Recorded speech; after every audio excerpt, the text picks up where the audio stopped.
Major साहब और एक एसपी साहब बैठे हुए थे। मेजर साहब बोले हमारे सेना के जवान बड़े साहसी होते हैं। एसपी बोला जी हमारे पुलिस के सिपाही ज्यादा साहसी होते हैं। मेजर बोला देखा नहीं कारगिल में हमारे जवानों ने क्या जलवा किया। एसपी बोला जी हमारे सिपाही ऐसे जलवे रोज करते हैं। तो मेजर बोला भाई तुम्हें समझ में नहीं आएगा। तो मेजर ने एक जवान को बोला जवान इधर आओ। बोले हाँ। सामने टीला देख रहे हो? बोले हाँ। बोले भाग के चढ़ जाओ कूद जाओ। साहब जवान भाग के चढ़ाओ कूद गया।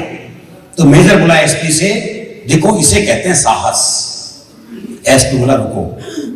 उन्होंने अपने सिपाही को बोला सिपाही इधर आओ। बोले हाँ। सामने टीला देख रहे हो? बोले हाँ। बोले भाग के चढ़ जाओ कूद जाओ।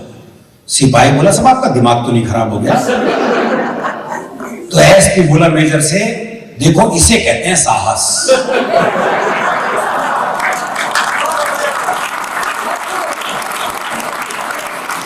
हर जगह का साहस अलग अलग है। ये जब मुशर्रफ जी अपने आप पाकिस्तान के राष्ट्रपति बन गए थे, अपने आप ही बने थे, प्रयोग किसने बनाया? चुनाव भी लड़ा तो भाई अकेला ही उम्मीदवार था। तो भाई ने अपने फोटो वाला डाक टिकट जारी कर दिया पाकिस्तान में। तो डाक टिकट बिक नहीं रहा था। तो उन्होंने ऑफिसर को बुलाया क्या बात है टिकट बिक तो नहीं रहा? बोले जी ठीक से चिपकता नहीं है। बोले तो गोंद बढ़िया लगाओ। बोले प्रॉब्लम गोंद की नहीं, लोग थूक दूसरी तरफ लगाते हैं।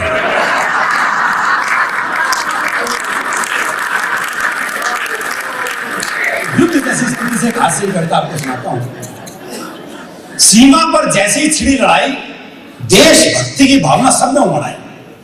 कुर्बानी का कुछ ऐसा चढ़ा जुनून कि घायल सैनिकों को सभी देने लगे अपना अपना खून। नेता हो या व्यापारी, कवि हो या भिखारी, खिलाड़ी हो या संगीतकार, अध्यापक हो या बेरोजगार, तरह तरह के लोगों का जब घायल सैनिकों में खून चढ़ा तो सबका प्रभाव अलग अलग पड़ा।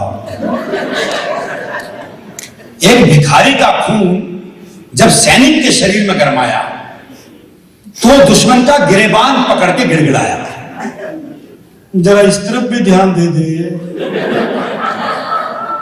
जरा इस तरफ भी ध्यान दे दे, दे दे ऊपर वाले के नाम पे अपनी जान दे दे।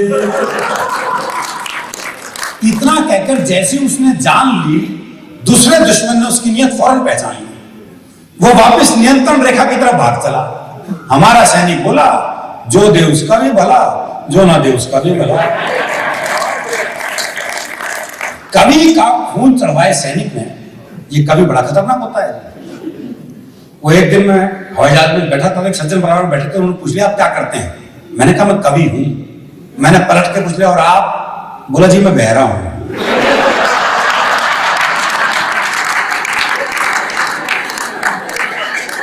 कवि का खून चढ़वाए सैनिक ने जब दुश्मन को अपने चुंगल में फंसाया तो दुश्मन गिड़गिड़ाया, माफ कर दो माफ कर दो।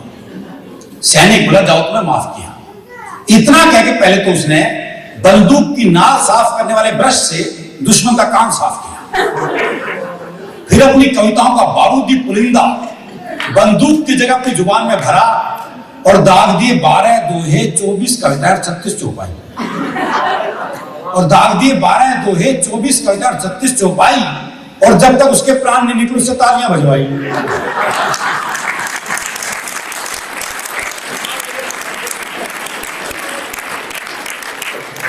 एक फिल्म अभिनेता का खून चढ़े सैनिक से अफसर ने का निशाना लगा। सैनिक बोला पहले कैमरामैन बुलाओ और लाइट जलवाओ।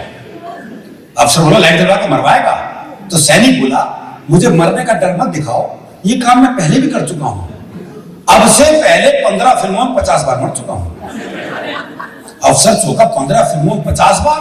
ऐसा तूने क्या करा था? सैनिक बोला क्यों? रीटेक में क्या तेरा बाप मरा था?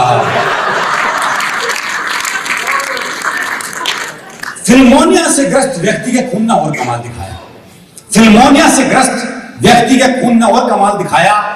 आगे बढ़ते दुश्मन को देखते ही चिल्लाया, जानी तुम्हारे पांव देखे बहुत गंदे हैं, इन वादियों में घिन आएगी, इन्हें हमारी जमीन पर मत रखना, जमीन मैली हो जाएगी। हमारी जमीन पर मत रखना, जमीन मैली हो जाएगी। तो शिक्षा व्यवस्था पर एक सैनिक का बहुत ही मजबूत था कांधा। एक सैनिक का बहुत ही मजबूत था कांधा। उसने 4 दुश्मनों का गट्ठर सा बांधा, उठाया, पीठ पर लटकाया और सारे युद्ध क्षेत्र का नक्शा बदल दिया। जब वो 5वें दुश्मन को एक हाथ में पानी की बोतल की तरह लटका कर चल दिया। सब हैरान परेशान, खा गए गच्चा। लेकिन ये किस्सा है सच्चा, क्योंकि उस सैनिक को खून देकर आया था एक स्कूल का बच्चा।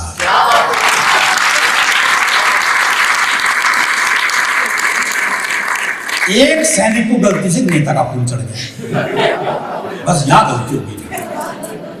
एक सैनिक को गलती से नेता का खून चढ़ गया, ठीक होते हुए फ्रंट की बजाय दिल्ली की तरफ बढ़ गया।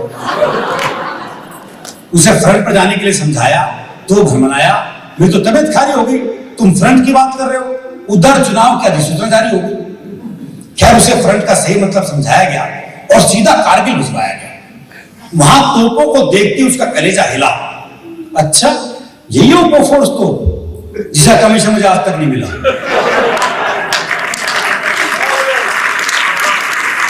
चल छोड़, अभी इस चक्कर में क्या पढ़ना है। फिर अफसर से कहा, अच्छा बताओ मुझे किस चुनाव क्षेत्र से लड़ना है।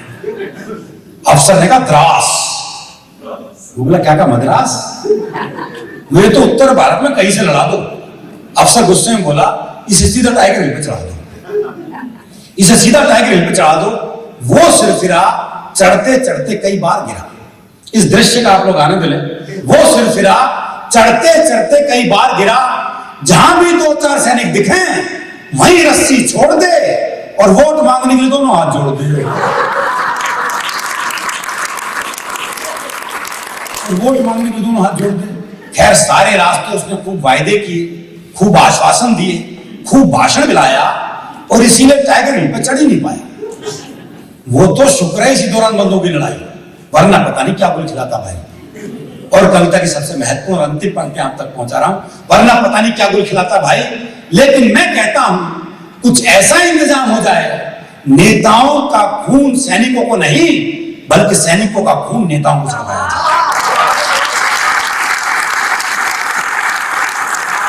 कुछ ऐसा इंतजाम हो जाए, नेताओं का खून सैनिकों को नहीं बल्कि सैनिकों का खून नेताओं को चढ़वाया जाए, ताकि उनमें भी भारत मां के सच्चे सपूतों का रक्त हो।